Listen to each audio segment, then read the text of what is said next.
बहुत समय पहले पहाड़ों से घिरे एक छोटे से गांव का नाम था सूरजपुर। यह गांव अपनी शांति, हरियाली और परंपराओं के लिए दूर दूर तक प्रसिद्ध था। लेकिन गांव के किनारे एक बहुत पुराना बरगद का पेड़ था, जिसके बारे में लोग कहते थे कि उसमें कोई रहस्य छुपा है। रात के समय वहां से हल्की सी घंटी की आवाज आती थी।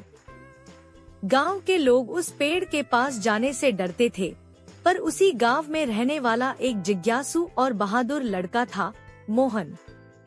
लोग अक्सर मोहन को समझाते थे, बेटा, उस पुरानी बटवृक्ष के पास मत जाना, वहाँ कुछ अलौकिक है।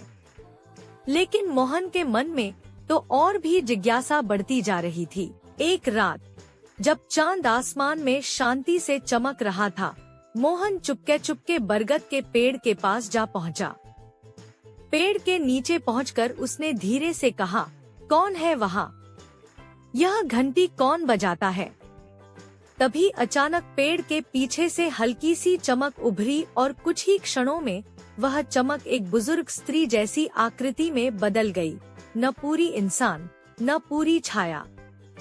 उसने मृदु आवाज में कहा, डरो मत बेटा, मैं इस पेड़ की रक्षिका हूँ।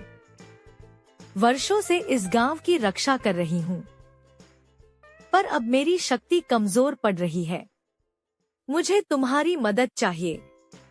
मोहन ने बिना झिझक पूछा, मैं क्या कर सकता हूँ?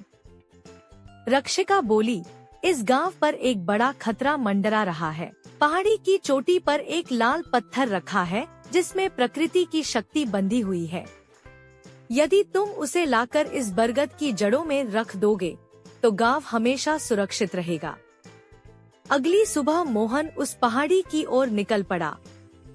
रास्ता कठिन था, कहीं ढलान, कहीं कांटों भरी झाड़ियाँ और कहीं तेज हवा उसका रास्ता रोक रही थी। लेकिन मोहन का साहस अटल था।